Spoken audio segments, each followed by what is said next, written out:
সরকারে সব জায়গায় কারাপশন ছড়িয়ে গেছে, কেউ থামাইতে পারে নাই। গত 12 মাসের সরকারে আইন শৃঙ্খলা কোনো জায়গায় ফেরত আনা যায় না।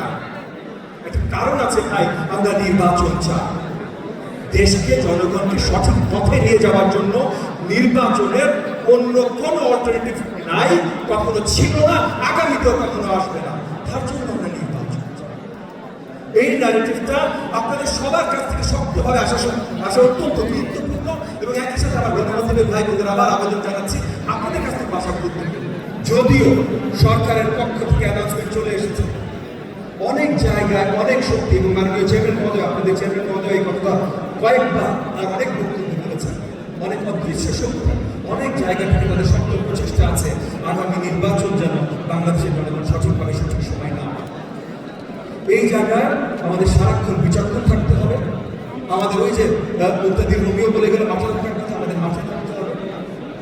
আগামী নির্বাচন যেন এই ফেব্রুয়ারি যে তারিখটা ঘোষণা হয়েছে, এইটা যেন আমাদের সামনে থেকে কেউ সরাই নিয়ে যেতে না পারে। কোনো ধরনের জাদুটনা যেন